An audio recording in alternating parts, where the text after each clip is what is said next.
저녁 때 그 두 천사가 소돔에 이르니 마침 롯이 소돔 성문에 앉아 있다가 그들을 보고 일어나 영접하고 땅에 엎드려 절하며 이르되 내 주여 돌이켜 종의 집으로 들어와 발을 씻고 주무시고 일찍이 일어나 갈 길을 가소서. 그들이 이르되 아니라 우리가 거리에서 밤을 새우리라.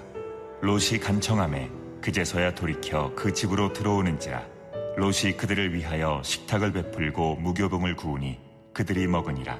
그들이 눕기 전에 그 성사람 곧 소돔 백성들이 노소를 막론하고 원근에서 다 모여 그 집을 애워싸고 롯을 부르고 그에게 이르되 오늘 밤에 내게 온 사람들이 어디 있느냐 이끌어내라. 우리가 그들을 상관하리라. 롯이 문 밖에 무리에게로 나아가서 뒤로 문을 닫고 이르되 청하노니 내 형제들아 이런 악을 행하지 말라. 내게 남자를 가까이 하지 아니한 두 딸이 있노라.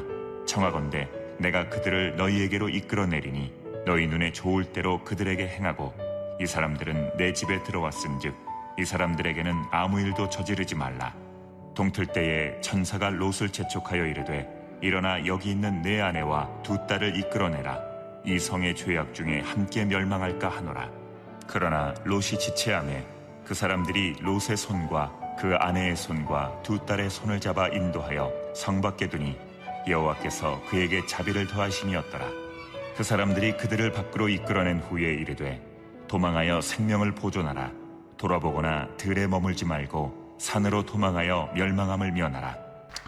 2009년 11월 20일 날 미국의 기독교 지도자 150명이 모여서 맨하탄 선언을 발표한 적이 있습니다. 그 선언의 내용이 뭐냐면 현재 일어나고 있는 현 사회의 어떤 그 혼란들 그리고 반기독교적인 사회 현상에 관한 기독교인의 입장을 천명한 것이 맨하탄 선언입니다. 당시 복음주의자들이 앞장을 섰고 그리고 복음주의자들과 같은 성경적 이해와 가치관을 갖는 많은 미국의 목회자들이 그 선언을 지지하고 함께 서명을 했습니다. 이 맨하탄 선언은 크게 세 가지 이슈에 대한 기독교 정신을 보여줍니다. 그 첫 번째가 뭐냐면 모든 생명은 존중받아야 된다. 그래서 이 낙태와 안락사, 자살을 반대하는 운동입니다. 두 번째는 뭐냐면 전통적 결혼을 지지한다. 이게 동성혼을 반대한다는 겁니다. 세 번째가 뭐냐면 모든 사람은 종교와 양심의 자유를 갖는다. 이 세 가지 이슈를 공포를 했습니다. 이 세 가지 선언은 모두 하나님의 말씀과 기독교 정신을 바탕으로 한 사회적이며 도덕적인 이 원천, 그 원칙을 천명한 지지 선언입니다. 그래서 오늘 저는 여러분과 함께 이 맨하탄 선언 중에서 두 번째, 전통 결혼 지지, 이 주제에 따른 이 주제를 오늘 말씀과 연관해서 여러분과 함께 은혜를 좀 나누기를 원합니다. 여러분, 제가 물어볼 테니까 여러분 진심으로 대답해 보세요. 결혼은 남자와 여자가 하는 겁니다. 맞습니까? 아멘 안 하는 분들은 제가 정체성에 대해서 혼란스럽습니다. 다시요. 결혼은 남자와 여자가 하는 것입니다. 맞습니까? 이게 맨하탄 선언의 두 번째인데요. 이 남자가 여자랑 결혼한다라는 것은 맨하탄 선언이 있기 때문이 아니라 하나님이 세상을 창조하신 이후에 하나님이 세우신 창조 질서입니다. 하나님이 세상을 창조하시고 보시기에 좋았더라 하면서 세우신 질서가 남자는 여자와 결혼을 하는 것입니다. 여러분, 이 맨하탄 선언, 전통 결혼을 지지한다. 남자는 여자와 결혼하고 동성애는 반대한다. 여러분, 이 선언이 어쩌면 2009년도에 선언을 했는데 당연한 거 아닙니까? 저는 당연하다고 생각을 하거든요. 근데 굳이 이렇게 선언을 할 필요가 있을까 하는데 사회가 그렇지 않은 거예요. 여러분, 요즘은 이상한 게 당연한 세상이 됩니다. 상상하면 세상이 되고 상상하면 현실로 이루어지는 것이 돼버린 게 이 세상이에요. 그래서 하룻밤 자고 나면 어떤 세상이 펼쳐질지 정말 모를 그런 이상한 세상 속에서 저와 여러분이 살고 있는 것 같습니다. 여러분, 제가 물어볼까요? 여러분, 대한민국의 동성애자, 양성애자의 숫자가 얼마나 될 것 같습니까? 제가 챗봇에도 물어보고요, 네이버에도 수많은 책에도 일주일 동안 찾아봤는데 추정치만 나오지 정확한 숫자가 나오질 않아요. 여러분, 그렇다고 꼭 지금 찾아보지 마세요. 핸드폰 들고. 사실 동성애자나 그 양성애자를 포함한 동성애자의 정확한 숫자는 알 수가 없는데 입소스라는 그 조사기관에서 2022년도에 추정치로 조사한 게 2%에서 10% 정도 된다. 그리고 또 어떤 조사기관은 7%가 된다. 여러분 7%면요 100명 중에서 7명이에요. 우리 교회 숫자로 보면 여기 안에 이미 있어요. 그리고 어떤 전문가들은 뭐냐면 2024년 사실 그 동성애자나 양성애자는 자신이 드러내자는 모르잖아요 우리가. 근데 이 암묵적인 자기가 쉐임 동성애 양성애자가 있다는 거 드러내지 않은, 그러나 그 성향을 억지로 숨기면서 살고 있고, 그리고 수면 밑으로 드러내지 않는 사람들이 3배 4배 많을 것이다. 이렇게 전문가들이 추측을 합니다. 여러분 요즘 저는 원래 서울 사람이거든요. 그래서 가끔 서울을 나가는데 예전에는 이천에 왔을 땐 그렇게 서울에 나가고 싶었어요. 근데 요즘엔 제가 시골쥐가 돼가지고 여기가 제일 편해요. 여기가 제일 편해요. 근데 가끔 이렇게 누구를 만나려고 서울을 갔는데 전 깜짝 놀랐어요. 서울 시내버스에 동성애를 지지하는 광고판이 붙어 있어요. 그리고 버젓이 서울 시내를 다니고 있어요. 그걸 보고 누구도 문제의식을 느끼지 않습니다. 여러분 요즘 주말 드라마인가요? 무슨 씨 부인, 내가 말하면 안 될 것 같아요. 무슨 씨 부인, 김씨, 홍씨 이렇게 있듯이 무슨 씨 부인, 저는 안 보는데 누가 그러더라고요. 거기서도 어떤 게 나오냐면 동성애 커플이 나오고, 요즘 젊은 사람들이 많이 보는 넷플릭스에도요 여러분 동성애 커플이 전혀 이상하지 않게끔 영화에 등장을 합니다. 그래서 요즘요 동성애에 대한 비판적 시각을 가지고 있으면 젊은 세대들은요 이것이 문화라고 생각합니다. 취향이라고 생각합니다. 그래서 우리 기성세대들이, 부모 세대들이 동성애에 대해서 불편한 시각을 가지면 그것을 향해서 거부감을 느낍니다. 그리고 대화를 안 하고 꼰대라고 여깁니다. 시대를 타지 못하는 진부한 사람이라고 표현을 하기도 합니다. 여러분 동성애는 여러분 취향도 아니고 선택도 아닙니다. 문화도 아닙니다. 동성애는 엄연히 죄입니다. 성경에서 인간을 창조하시고 세상 만물을 지으신 그 하나님이 동성애는 죄라고 분명히 명명하셨습니다. 우리 레위기 20장 13절 말씀이에요. 시작. 누구든지 여인과 동침하듯 남자와 동침하면 둘 다 가증한 일을 행함인즉 반드시 죽일지니 자기의 피가 자기에게로 돌아가리라. 신약에서도 이렇게 말씀합니다. 로마서 1장 27절 시작. 그와 같이 남자들도 순리대로 여자 쓰기를 버리고 서로 향하여 음욕이 부릴 듯하며 남자가 남자와 더불어 부끄러운 일을 행하여 그들의 그릇됨에 상당한 보응을 그들 자신이 받았느니라. 성경에서는요 왜 이런 일이 벌어지는지에 대해서 성경은 간단하게 진단합니다. 왜 사람들 마음 가운데 남자가 남자를 향해서 정욕이 왜 부릴 듯하나, 왜 남자가 남자를 향해서 성적인 쾌락을 느끼고 싶어 하는지 성경은 아주 간단하게 진단합니다. 이게 뭐냐면 1장 28절이에요. 이렇게 말합니다. 시작. 또한 그들이 마음에 하나님 두기를 싫어하며, 마음에 하나님 두기를 싫어한다는 거예요. 여러분 이게 무슨 말이냐면 인간의 죄성은요 하나님이 내 자신의 욕망을 채워주기는커녕 이 욕망을 채우는데 방해가 된다고 생각하기 때문에 내 안에 있는 하나님을 퇴출시키는 거예요. 하나님이 있으면 자꾸 죄라고 말하고, 여러분 지금도 이런 말이 듣기 싫은 사람이 있을 거예요. 그러니까 내 마음의 기준인 하나님의 말씀을 내어쫓는 겁니다. 하나님을 마음에 두기를 싫어하는 거예요. 그래서 본능을 따라 죄를 따라 그냥 그렇게 편하게 살고 싶은 거예요. 그래서 하나님을 내어쫓는 겁니다. 여러분 동성애가 요즘 일어나는 현상이 절대 아니에요. 하나님이 세상을 창조한 이래로 고대 사회부터 동성애는 있었어요. AD 1세기 휘황찬란했던 로마 문화도 이 동성애가 창궐했습니다. 그리고 오늘 본문의 배경인 이 소돔성, 이 소돔성이 대표적으로 동성애 때문에 망한 도시거든요. 근데 이 소돔성이 기원전 2000년경이었어요. 예수님 오시기 2000년경에도 이미 이 동성애 때문에 소돔이 멸망을 했습니다. 오늘 19장을 읽었는데 18장에는 어떤 내용이냐면 하나님이 아브라함에게 네 조카 롯이 사는 그 소돔을 그 죄로 인해서 멸망하겠다 이렇게 제안을 합니다. 그리고 결국 그 소돔성이 하나님께 돌아오지 못하고 회개하지 못해서 하나님은 그 예언대로 예고대로 소돔성이 진멸을 당합니다. 여러분 세상과 인간을 창조하신 하나님이 세상에 세우신 창조 질서 중에 하나가 동성애 금지예요. 여러분, 이것은 하나님이 세우신 자연의 원칙입니다. 여러분, 아무리 문화가 바뀌고 세대가 변한다 할지라도 절대 변할 수 없는 것은 창조 질서이거든요.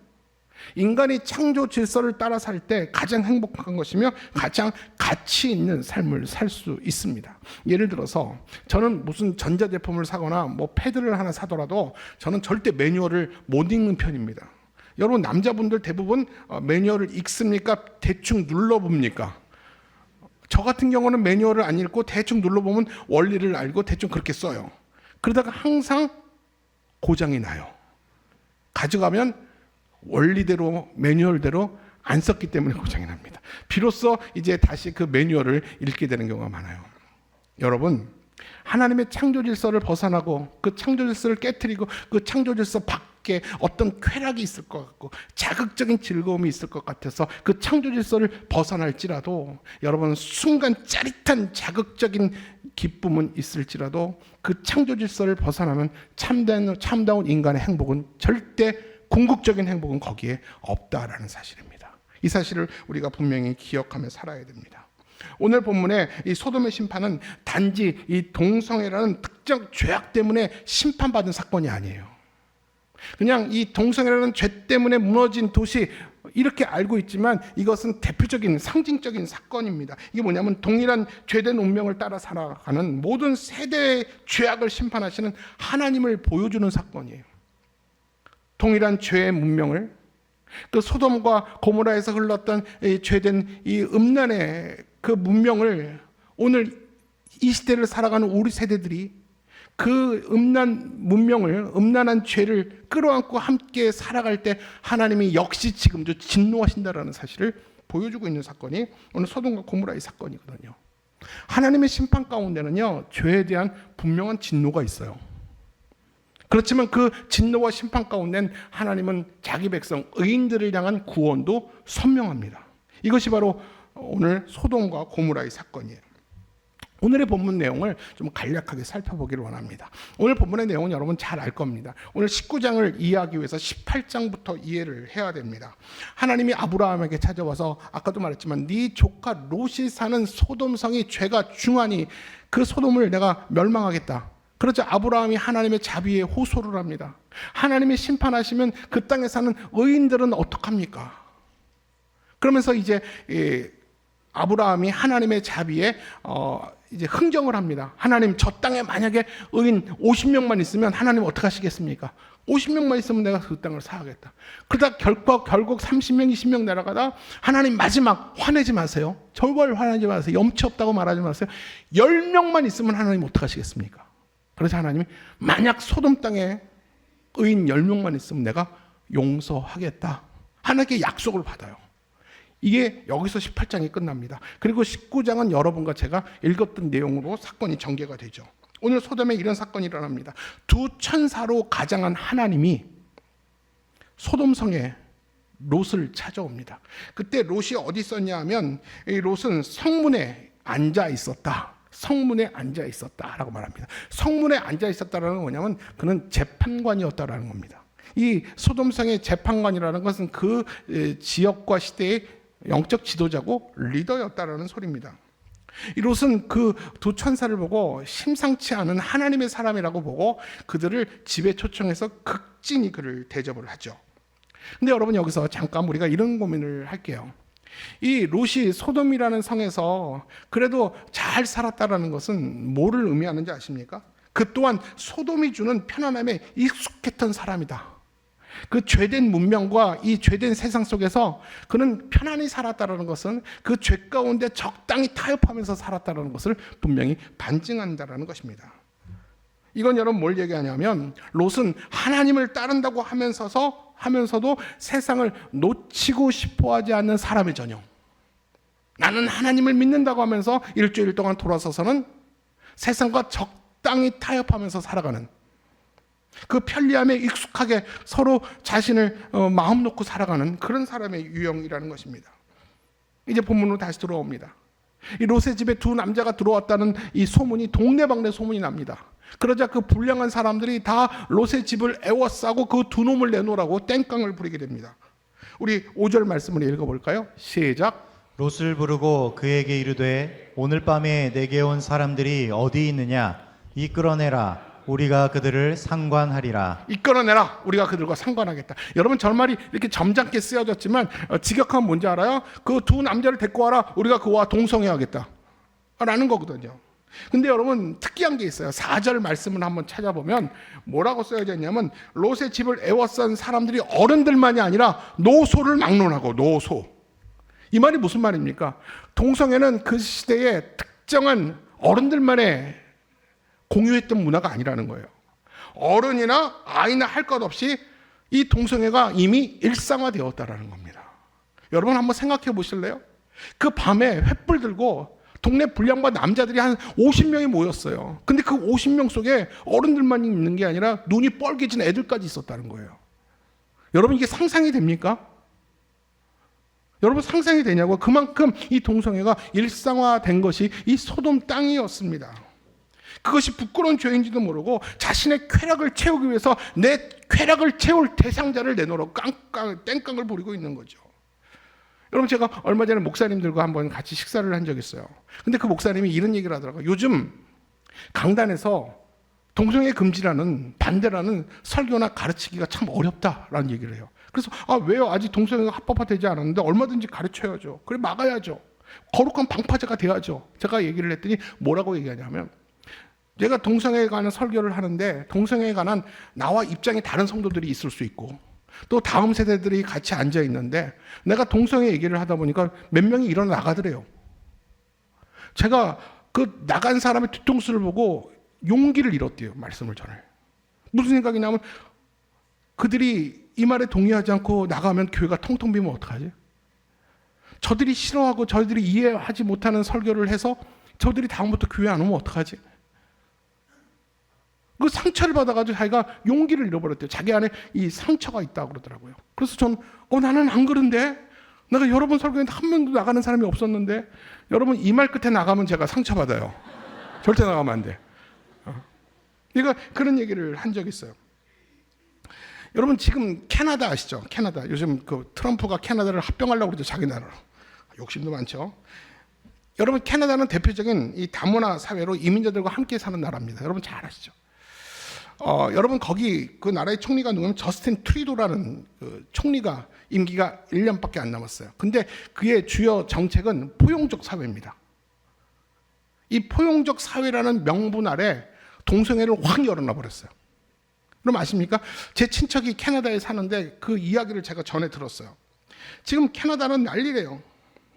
캐나다는 지금 이 마약, 여러분 미국 필라델피아의 그 마약 도시 아시죠? 애들이 흐느적흐느적거리고 다니는 거. 이 캐나다도요, 동성애가 확 퍼지면서 마약의 도시가 생겨버렸대요. 그러니까 마약과 동성애로 지금 캐나다는 혼란의 도가니에 빠졌고 사회 질서는 완전히 붕괴되었다고 합니다. 그러면서 동성애를 지지하는 교회들이 우후죽순 생겨나기 시작하고 그래도 끝까지 동성애를 반대하는 교회들은 그 교단에서 탈퇴할 수밖에 없고 그리고 동성애를 반대하는 교회는 사람들이 오질 않는데요. 지금도 어떤 저런 교회가 있지? 그리고 정말 중요한 것은요. 동성애를 반대하거나 동성애를 죄라고 말하면 어마어마한 액수의 벌금을 부과된다고 합니다. 여러분 캐나다가 얼마나 아름다운 나라입니까? 하나님이 그 캐나다 가운데 그 정말 최고의 아름다운 자연을 주셨잖아요. 근데 그 땅은 지금 그렇게 망가지고 있고 사회가 혼란스러워졌습니다. 여러분 이게 비단 캐나다만의 문제입니까? 우리나라도 지금 동성애의 쓰나미를 막지 못하면 이 이야기가 우리나라의 이야기가 될 수 있습니다. 여러분 그때가 이미 늦어버리면 그 쓰나미가 이미 우리 사회 가운데 밀려 들어오면 교회도 하나님 말씀도 이들을 경계하는데 아무런 역할을 못하는 세대가 올 수 있어요. 우리 신앙의 부모들은요 분명히 명심하십시오. 말씀에 입각하여 우리 자녀들에게 동성애는 잘못된 것이라고 동성애는 죄라고 가르쳐야 됩니다. 가르쳐야 돼요. 애들이 듣기 싫어하든 애들이 동의하지 않든 하나님의 말씀은 그렇다고, 내 생각이 아니라 이 너를 창조하신, 이 세상을 두신 하나님의 창조 질서는 동성애를 하나님이 금하는 것이라고 이야기를 할 수 있어야 합니다.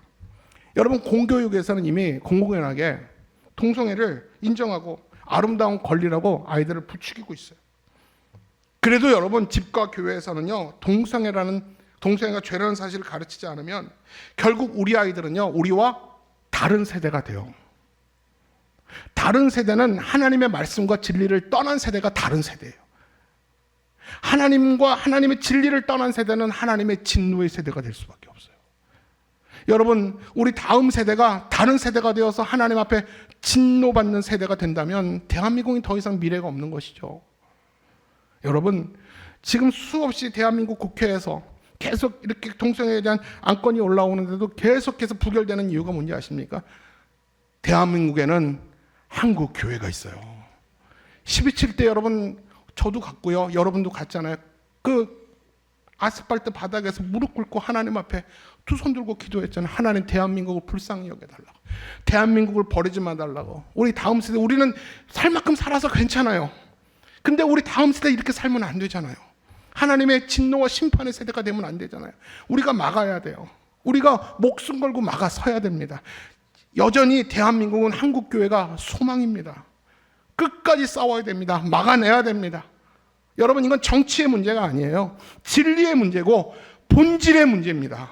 그렇기 때문에 저는 만약에 이 동성애가 통과되면 저는 목회할 자신이 없을 것 같아요. 저는 양심상 동성애 해도 된다는 말을 저는 양심상 못할 것 같아요. 저는 진짜 고민할 것 같아요. 여러분, 저 얼굴 계속 보시려면 동성애 반대하셔야 돼요. 여러분, 꼭 기억하십시오. 하나님이 금하신 죄는 결코 인간에게 궁극적 기쁨이 되지 않아요. 하나님이 가정 안에 부부를 세우시고 부부 안에 성을 허락하셨어요. 이 가정 밖에서 음란하게 내가 즐기는 그 성은, 그 기쁨은, 그 쾌락은 결국 여러분의 가정을 무너뜨리는 것이지 결국 여러분에게 궁극적인 행복은 아니라는 것입니다. 천만인이 다 그렇다고 해도, 대한민국 국민들이 법화되어서 다 괜찮다고 해도 하나님의 말씀이 죄라고 말한다면 죄라고 말할 수 있는 용기와 결기가 저와 여러분 가운데 있어야 됩니다. 세상 사람 모두가 넓은 길을 간다 할지라도 묵묵히 진리의 말씀을 따라 좁은 길을 갈 수 있는 믿음의 야성과 영적 담대함이 저와 여러분 가운데 있어야 합니다. 본문으로 다시 돌아오겠습니다. 집에 찾아온 사람들은 이 두 남자를 내어놓으라고 그랬을 때 룻은 어떻게 반응하는지 아십니까? 8절에 보니까 뭐라고 말하냐면, 우리 집에 남자를 모르는 두 딸이 있다. 너희들 눈에 보기 좋은 대로 농락해라. 근데 이 손님은 못 내준다. 여러분, 어떻게 생각해요? 지혜로운 처사입니까?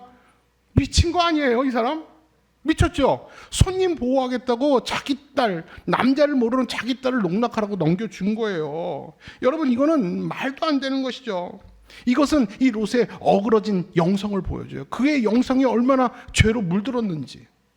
죄를 막겠다고 다른 죄를 범죄하고 있는 것이잖아요. 롯은 이미 죄악된 소돔의 땅에 이미 물들어 버렸다는 증거예요. 그의 판단력과 분별력은 이미 죄로 물들어 있었던 거예요. 그렇게 오랫동안 살다 보니까, 그 소돔 땅에서 주는 그 단물을 먹다 보니까, 구별된 삶을 살지 못하다 보니까 이 생각과 판단력이 완전히 죄로 찌들어져 있는 것을 대표적으로 보여주는 것이죠. 소돔을 향한 하나님의 심판이 시작됩니다. 우리 24절이에요. 시작. 여호와께서 하늘 곧 여호와께로부터 유황과 불을 소돔과 고모라에 비같이 내리사. 하나님은 심판 전에 롯의 가정에게 이 성을 탈출할 것을 요구를 합니다. 구원받고 싶으면 탈출해라. 그런데 롯의 두 사위는요, 하나님의 임박한 진노에 대한 예언을 듣고도 롯의 사위는 농으로 여겼다고 그랬습니다. 농담. 아이고, 아버님 무슨 말씀 그렇게 하세요? 하늘을 보세요. 어디서 하늘에서 불이 떨어지겠습니까? 이렇게 좋은 세상에 풍요와 풍족을 누리는데, 내가 지금까지 고생해서 이만큼을 누리고 사는데 이걸 다 버리고 내가 어떻게 떠납니까? 저는 안 가겠습니다. 그렇게 광신자처럼 믿는 아버님이나 떠나세요. 그리고 거절을 합니다. 그도 그럴 것이 이미 소돔 땅에서 뿌리를 내렸어요. 편안한 삶을 살았던 롯의 가족이 그 평안함을 두고 떠난다는 게 이건 보통 쉬운 일이 아니에요. 그래서 하나님은 롯에게 뭐라고 명령하신지 아십니까? 가족들과 딸들을 이끌어내라. 가자고 건면하면 그들은 안 간다. 이끌어내라. 강제적으로도 이 세상으로부터, 죄악된 세상으로부터 그들을 이끌어내라 라고 이야기를 합니다. 여러분, 그래서 여러분 여기서 보면 하나님인 천사들이 이 롯과 롯의 아내와 그 가족들의 손을 이끌고 나왔다고 그랬습니다. 본인의 의지로 나갈 수가 없어요. 이미 편안함에 익숙해져 있기 때문에, 이미 죄의 쾌락에 젖어 있었기 때문에 자신의 의지와 결단으로 떠날 용기가 없는 거예요. 그래서 하나님이 그들의 손을 억지로 잡고 이끌어내셨어요. 여러분, 손을 잡고 이끌어냈다라는 것은 뭐냐면 구원은 하나님의 강권하심이라는 거예요. 우리의 의지와 상관없이 하나님이 오늘도 죄악된 세상 속에서 저와 여러분을 이끌어내신 줄로 믿습니다. 만약에 하나님의 강권하심과 이끄심이 없었다면 롯의 가족은 그 소돔성에서 그들은 같이 죽었을 것입니다. 그리고 하나님은 롯의 가족에게 명령을 하죠. 17절이에요.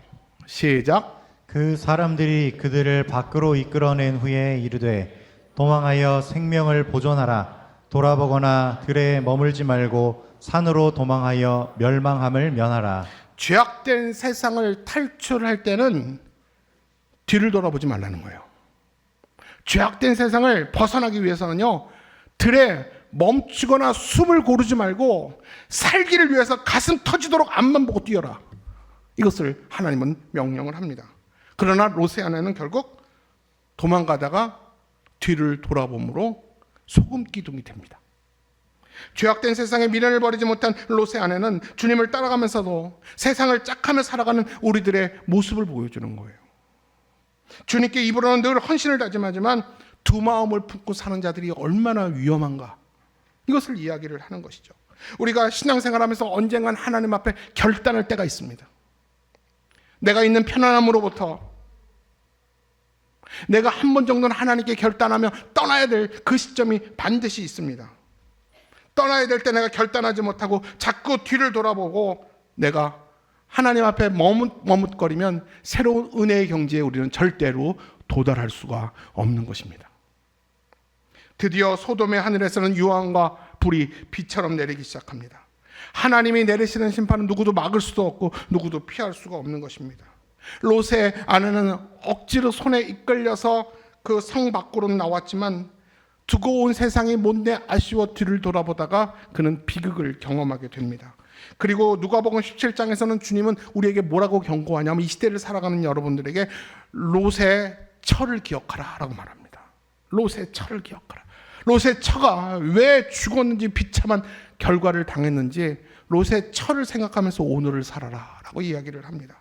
여러분, 롯의 아내가 왜 뒤를 돌아왔을까요? 두 가지예요. 두고 온 세상에 미련이 남아서, 두 번째는 하나님을 향한 완전한 순종이 없기 때문에 그렇죠.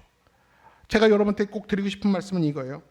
롯의 아내의 불순종은 누구 책임입니까? 그 개인의 책임입니까? 물론 개인의 책임이지만 저는 일차적으로 롯의 가정의 가장이었던 롯의 책임이 가장 크다고 생각을 합니다. 롯은 가정의 가장이었어요.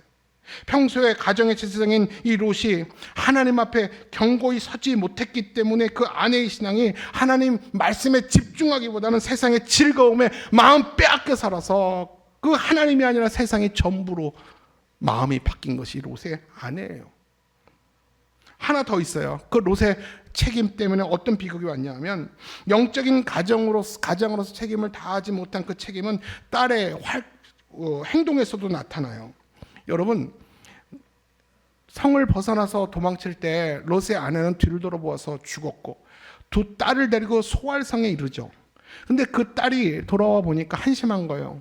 자기 종족의 마을이 다 불에 타고, 그러니까 종족 번식을 위해서 어떻게 하냐면 아버지에게 술을 먹이고 밤에 아버지와 동침을 해요. 여기서 뭐라고 말하면 성경에 세상의 도리를 다하기 위하여. 남자들은 다 죽었잖아요. 근데 종족은 번성해야 되잖아요.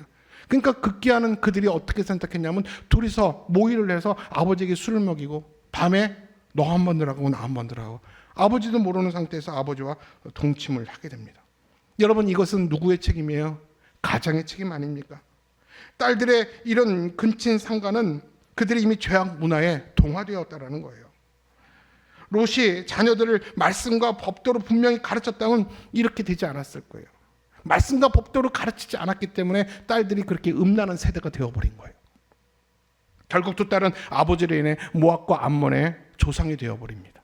그리고 모압과 암몬은 이스라엘의 옆구리의 가시가 되죠. 이스라엘을 그렇게 괴롭혔던 민족이 모압과 암몬이거든요. 이 소돔의 심판은 우리 이 시대에 저와 여러분에게 경종을 울립니다.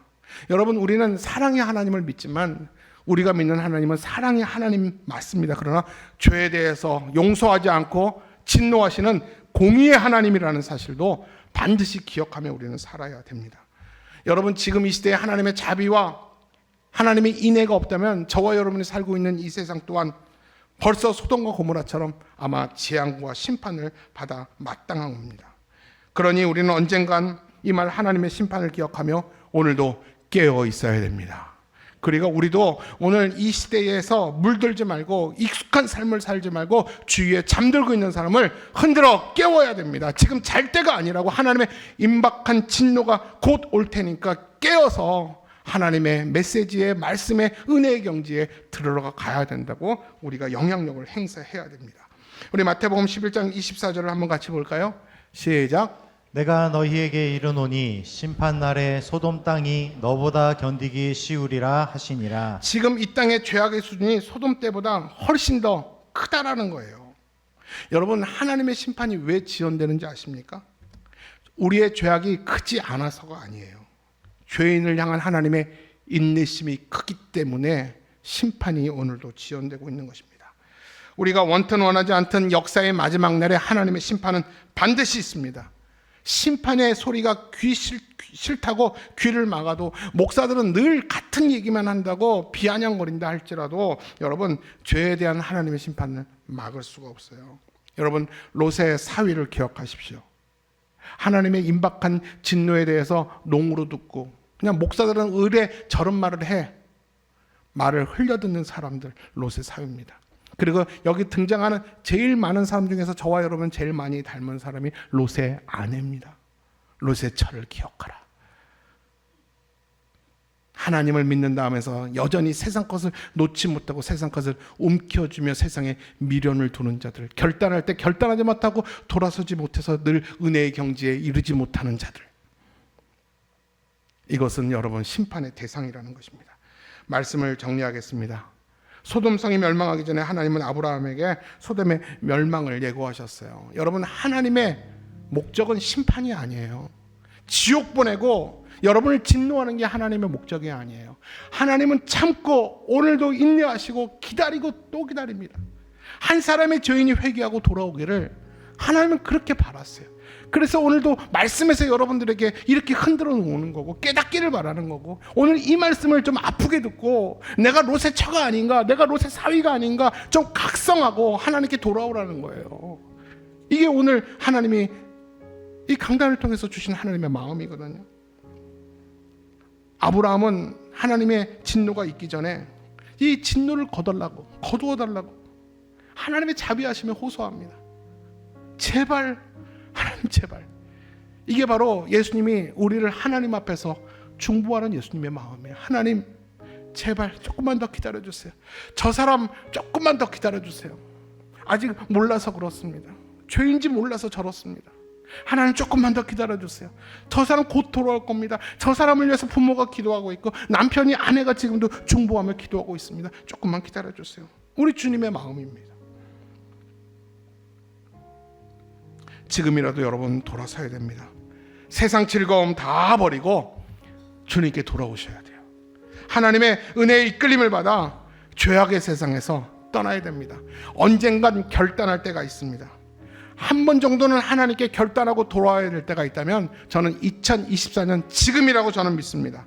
2024년 딱 9일 남았어요. 하나님의 강력한 이끄심을 따라 내가 속한 어둠에서 탈출하여 여러분 은혜의 경지에 이르는 9일 되길 바랍니다. 2024년이 나의 거짓과 죄악과 탐욕과 나의 교만과 나의 게으름과 영적 무능을 다 묻고 갈 수 있는 2024년이 나의 영적인 무덤이 되길 바랍니다. 다 다 모든 것을 하나님께 묻어버리고 2024년 5년에는 하나님의 새로운 은혜의 경지에서 하나님이 주시는 복을 누리며 영생한 자에게 주시는 하나님의 새로운 차원의 복을 저와 여러분이 누리며 한 해를 살아가기를 주님의 이름으로 축원합니다.